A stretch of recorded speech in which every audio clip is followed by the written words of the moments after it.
Alright, so a little update on the 80 Trans Am back here. Just a little recap. We got this car off, we got the carburetor off Marketplace. It was a CSU blow through carburetor. It was an older one from, based on what Kevin had said looking at it. But we cleaned it. I used like a 30% muriatic acid water mix to clean them, and I cleaned it real good, and Christopher rebuilt it, and we put all new parts in it: needle and seat, the flapper for the accelerator pumps, gaskets, everything, you name it. And we put it back together and we put it on the car, and it ran great. The chickens are wanting to talk to me. But anyway, it ran great. We used the vent tube extensions and the Velocity carburetor hat. And so we decided that we would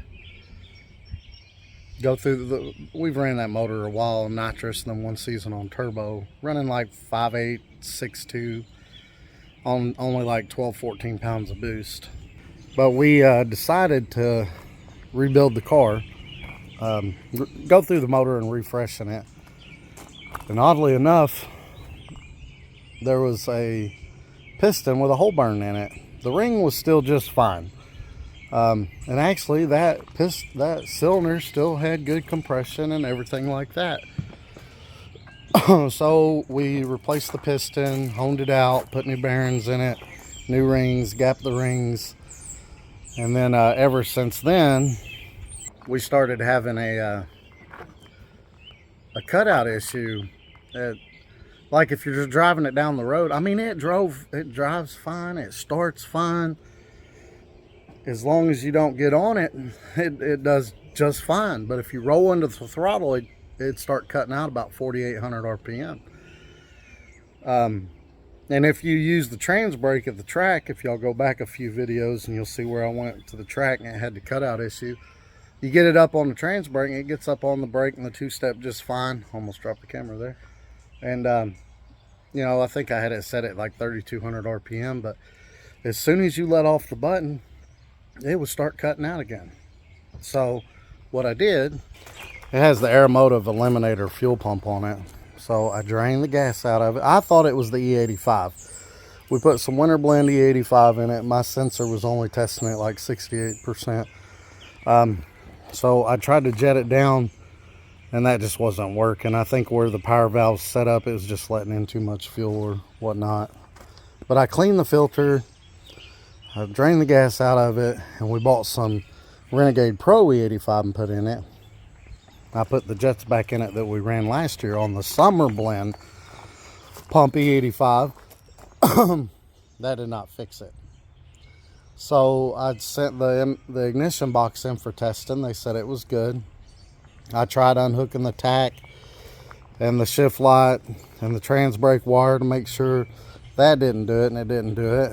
I mean, make sure that wasn't causing the issue, and that wasn't the issue.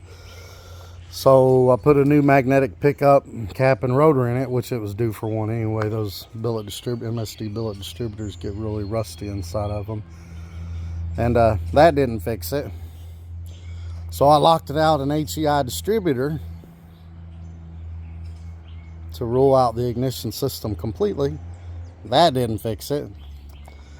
And I took apart the regulator and cleaned it. I ran a 0 to 30 Holley gauge up to the window. It was 6.5 base pressure, and then it was rising with boost. So that was all working correctly. I went back through the valves just to make sure. These are the short travel lifters. You don't want to get them too tight because they'll kind of act like valve float. And none of that worked. So, and we've always used the jet extensions on this car all last year, and it ran just fine. And I don't know, but I was talking to Kevin at CSU. He went through the carburetor and rebuilt it, and I even took it apart and made sure it was clean, because like I said before, I think I said before, it only seemed to cut out when either you were hitting boost or when the rear secondaries were opening. That'd be the only time that it'd start cutting out. And Kevin said to take the vent tube extensions off. You know, the vent tubes that come up out the hat to point in the air, and see if that makes it better. Well, I took those off. Lo and behold, it did. It worked. It fixed it. It's running. It's running the way it should now. But it's the weekend. I tried to call him. He's not answering his phone, which I probably wouldn't on the weekend either. But I think there's some things we need to do to work around not using the vent tubes. I don't know, but it must just, the vent tubes are just causing an overly rich condition, and it's cutting out because it's overly rich. Because yeah, you take them vent tubes off, even on 4 pounds of boost, man, this thing was getting down. Which we have the 5-pound spring in it. It makes 4 pounds of boost. I didn't turn the boost controller on or put air in the onboard air tank. I didn't want to fool with any of that. I just want to go out and test it. But on 4 pounds of boost, man, it ran good. It ran really good. So so now we've figured out the problem is in the carburetor, and I'll get with Kevin and talk to him and see what he says, because I think he said take those off, and if it makes it better, then call him back, because there's a workaround for that. So we need to figure out what the workaround is for it. But yeah, it's actually running good now. It's just confusing to me that we ran this. I mean, it's the same combo. We just went over it and refreshed it, and it did have a hole in the piston, but the hole was just burnt in the piston. It like melted a little hole in it, but the rings were fine. That cylinder still had good compression.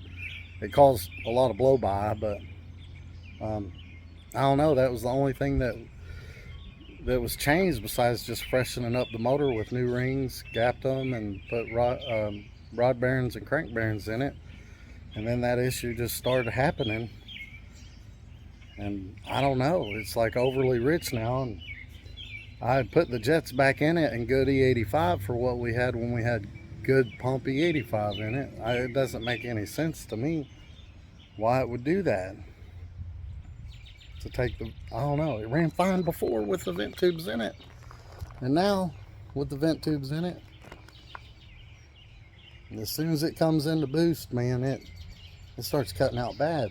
And that was before Kevin even went through the carburetor. It was doing that. The carburetor was the same as we'd ran it all last year. And then Kevin went through it, and it was still doing it. And he said, take the vent tubes off and see if it goes away. Because I had tried everything else. Everything else was perfect on the car. I took the vent tubes off, and it works. It runs great. I drove it once, and I got on it, I don't know, 3 or 4 times. I failed to look at the wideband sensor to see what the air fuel ratio was, though.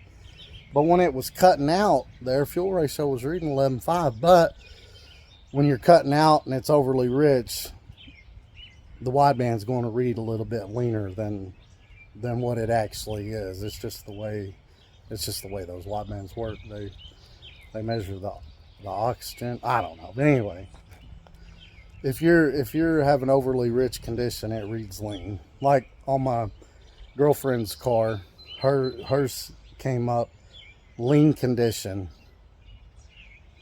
on hers, and it was a coil that wasn't firing. Well, if a coil wasn't firing, that'd be an overly rich condition, because that cylinder wasn't firing and gas was just shooting out the exhaust. I replaced the coil and cleared the codes, and that fixed that. But yeah, an overly rich condition will read leaner than what it actually is if there's just raw unburnt fuel getting sent through the exhaust. But yeah, took the vent tubes off. It's working good now. Now I just need to talk to Kevin at CSU and see what he says, how we need to proceed with that. So that was a rough one to figure out, I'm telling you what. Because like I said, all last year, this car ran just fine with the vent tubes in it. It ran great.